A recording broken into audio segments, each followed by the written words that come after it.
responsables. 12 en punto. A partir de este momento, las informaciones que son noticia toman el protagonismo. Comienza Informe RCR. Muy buenos días, bienvenidos a esta edición meridiana de Informe RCR, que llega a ustedes a nombre de Jaime Nestares en la dirección general de la estación, de Willy Zarcaya en la gerencia de producción, Marilia García está en la coordinación de redacción, Génesis Rodríguez en la producción y Gregorio González en la dirección técnica. Les saluda Argenis Barreto a nombre de todo el equipo y de inmediato comenzamos con las informaciones. La presencia del cártel mexicano de Sinaloa en cooperación con la guerrilla colombiana del Ejército de Liberación Nacional ELN en el estado Zulia detectó la Junta Internacional de Fiscalización de Estupefacientes JIFE, órgano de la ONU encargado de vigilar el cumplimiento de los tratados antidrogas, tal y como lo reflejó su informe anual difundido este jueves en Viena.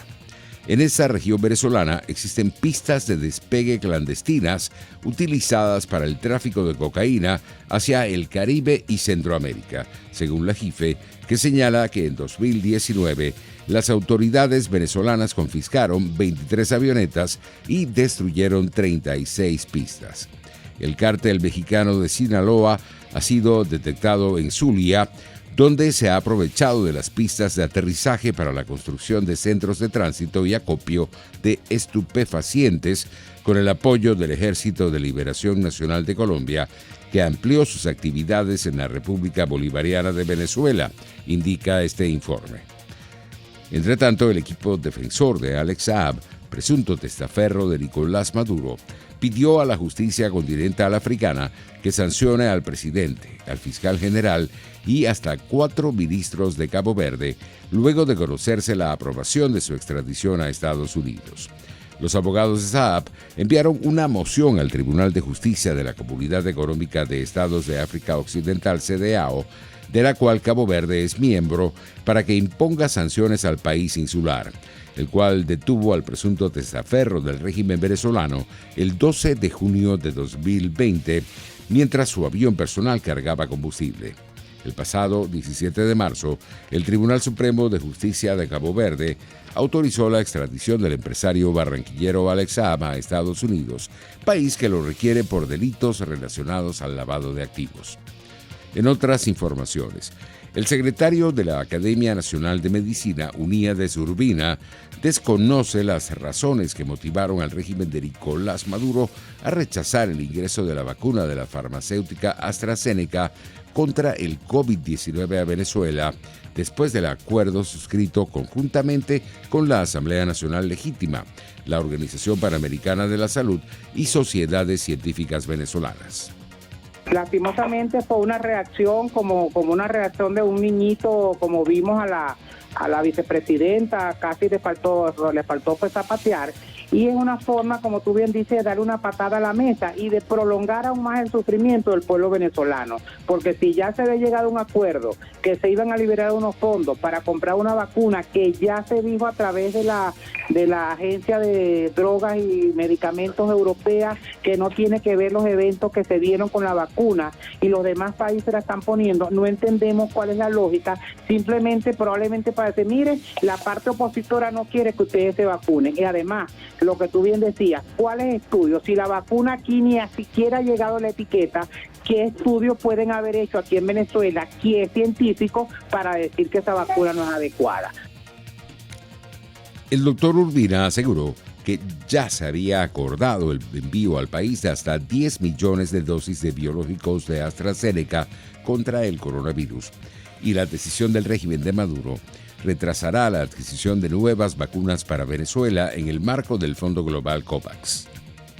Cuando alguien se para abruptamente de la mesa de negociaciones, luego que se había firmado un acuerdo y ya se tenía que iban a ingresar aproximadamente unos 5 a 10 o 10 millones de vacunas de AstraZeneca, y súbitamente el gobierno nacional, sin tener una base científica, sin tener una evidencia lógica, dice que no va a entrar esa vacuna, eso retrasa evidentemente la escasa cantidad de administración de vacunas que hay en Venezuela, porque hay que recordar que se ha hecho mucha laraca con las primeras 100.000 dosis que llegaron de la vacuna Gamaleya, luego llegaron 500.000 dosis de la vacuna china Sinopharm, pero eso se equivale más o menos a 600.000 dosis y equivale apenas al 2% de la población. Entre tanto, el médico internista y exsecretario de Salud de Miranda, Gustavo Villasmil, calificó como una irresponsabilidad al extremo la decisión del régimen de Nicolás Maduro de impedir el ingreso de la vacuna de AstraZeneca a nuestro país, generando dudas sobre el principal biológico que ha dispuesto la Organización Mundial de la Salud para ser distribuido en el mundo a través del Fondo Global COVAX. Nosotros a este paso tardaríamos casi un siglo.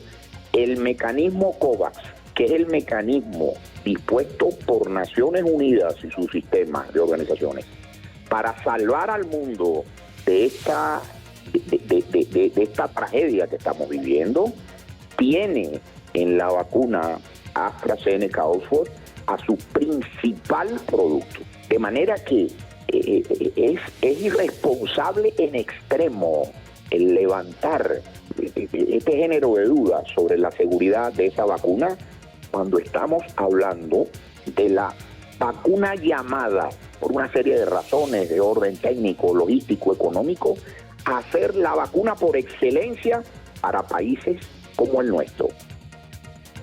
El doctor Villasmil exhortó a la Organización Panamericana de la Salud a pronunciarse sobre la decisión unilateral del régimen de Maduro con respecto al biológico de AstraZeneca, tomando en cuenta las muertes del personal sanitario venezolano en medio de la pandemia, y que si el país no accede al COVAX, se reducirán las posibilidades de inmunizar a la población contra el coronavirus en Venezuela. Venezuela va a la cola de esto, no digo en el mundo, en Iberoamérica. De modo que uno esperaría que ese organismo, vamos a darle el beneficio de la duda, a ver si esta vez, tantos años que tiene uno de crítica consistente a sus actuaciones en Venezuela, dice algo a un país que está viendo morir a sus médicos y enfermeras, que están haciendo recogida de fondos para las exequias de una hermana enfermera fallecida recientemente. Ese es el nivel. Hay amigos muriendo en sus casas, por no hablar de venezolanos que no tienen donde se les asista, incluso, María Alejandra, siendo portadores de alguna tarjeta de esta de platino o dorada, con una póliza de seguros con cobertura de primer mundo, pero que nada sirven en el tercero porque no hay una silla que ofrecerle, incluso en un hospital privado en Caracas. Por su parte, el embajador de Venezuela, designado por la Asamblea Nacional en Estados Unidos, Carlos Vecchio, aseguró que el régimen de Nicolás Maduro se vio obligado a aceptar el ingreso de Venezuela al Fondo Global de Acceso a la Vacuna COVAX, producto de la presión interna y de la comunidad internacional. Ellos no querían ni siquiera sentarse para el mecanismo COVAX. Nosotros lo obligamos, y lo obligó la presión interna, y lo obligó la crisis humanitaria que se estaba presentando, y lo obligó las organizaciones internacionales que hacen vida dentro de Venezuela, ¿no? Y lo digo muy claro, jamás he tratado de equiparar uno al otro. Del otro lado tienes un régimen criminal que tiene el control del territorio, entre comillas, porque está asociado con el ELN, con la FARC. Por eso esto es tan complejo, porque no estamos enfrentando solo a Maduro, porque estamos enfrentando también a la FARC, al ELN, porque estamos enfrentando a China, a Cuba, a Rusia, adentro. Entonces, por eso esto es mucho más complejo, y además porque tienes un régimen que comete delitos de lesa humanidad. Es decir, que si tú hablas te mata, que si tú hablas te tortura, o como ustedes con los medios de comunicación BPI que estaba allá, te cierro. Entonces no es que estamos en un ring y en una cancha equilibrada igual, y no podemos comparar a los dos. Mientras tanto, la Conferencia Episcopal Venezolana, en medio de la radicalización de la cuarentena por el aumento de casos de COVID-19, dio libertad pastoral para que los obispos en sus diócesis y, según la situación particular, decidan la forma como celebrarán los oficios de la Semana Santa. La cuarentena anunciada por el gobernante Nicolás Maduro se fijó desde el 22 de marzo hasta el 4 de abril. Según informaron fuentes de la Iglesia Católica, los obispos no emitirán un anuncio formal sobre la celebración de la Semana Mayor.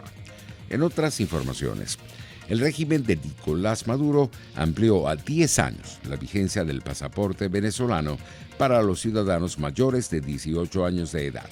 Esta información fue publicada en la Gaceta Oficial número 42.092 con fecha 22 de marzo de 2021.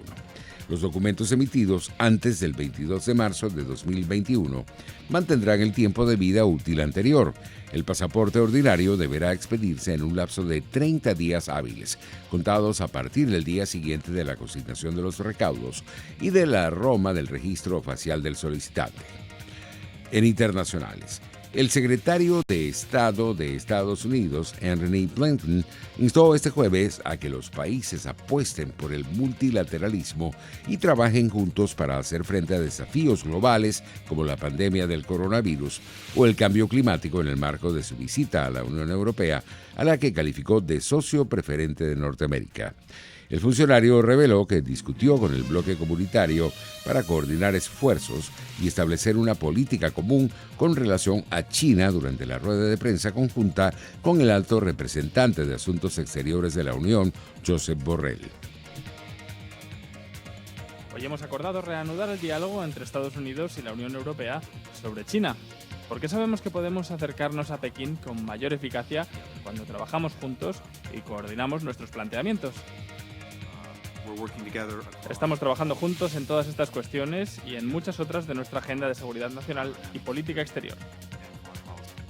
Por su parte, el máximo representante de la política exterior europea, Josep Borrell, destacó la necesidad de hacer un frente común con Estados Unidos para hacer frente al comportamiento de confrontación de Rusia y animarlo a abandonar esa vía. Los ministros de Asuntos Exteriores de la Unión Europea, reunidos este lunes en Bruselas, han acordado ampliar las sanciones iniciadas contra Rusia en 2014 como castigo por la persecución y encarcelamiento del líder opositor ruso Alexei Navalny. Acordamos coordinar nuestros esfuerzos para hacer frente al comportamiento de confrontación de Rusia y animar al país a abandonar esta vía. Seguimos dispuestos a comprometernos con Rusia en cuestiones de interés común.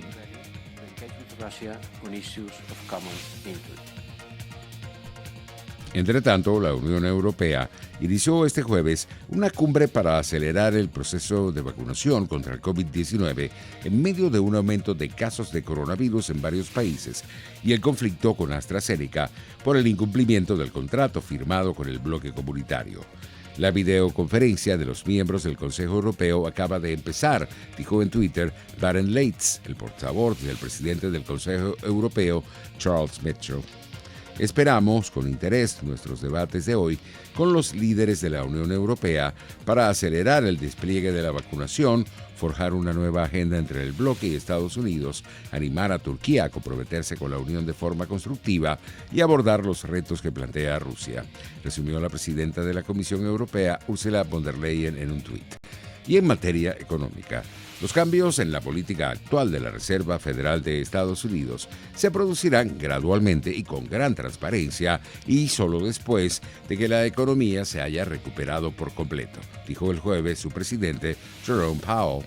A medida que avancemos sustancialmente hacia nuestros objetivos, retrocederemos gradualmente. Las compras de bonos mensuales de $120 mil millones que la Reserva realiza actualmente, dijo Powell en una entrevista en la edición matutina de National Public Radio. Los aumentos de las tarifas solo se considerarían cuando la economía esté prácticamente recuperada, aseguró el funcionario. En otras informaciones, La autoridad del Canal de Suez, una de las rutas comerciales entre Europa y Asia más importantes del mundo, decidió este jueves suspender de forma temporal la navegación mientras se terminan los trabajos de reflotación del portacontenedores de bandera panameña que se quedó varado y atravesado el martes, bloqueando esta vía marítima. En un comunicado, la entidad anunció la suspensión de manera temporal hasta que terminen las obras de reflotación del gigante portacontenedores, dijo su presidente, el almirante Osama Rabi. Los precios internacionales del petróleo perdían terreno en horas del mediodía. El WTI, de referencia en Estados Unidos, se ubicaba en $59.02 el barril, mientras el Brent, de referencia en Europa, se cotizaba en $62.50.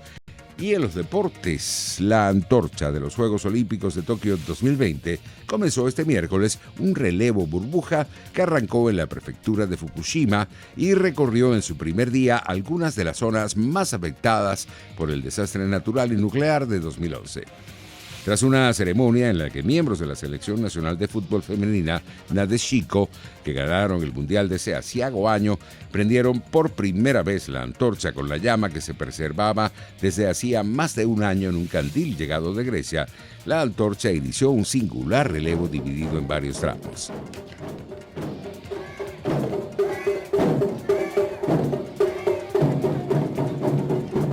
Así estamos llegando al final de esta emisión meridiana. Los esperamos para nuestra emisión vespertina. Que tengan un buen provecho.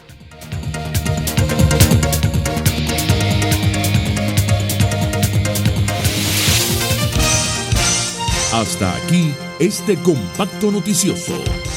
Manténgase en nuestra sintonía, porque estaremos informándole de la noticia al momento de producirse. RCR 750 AM.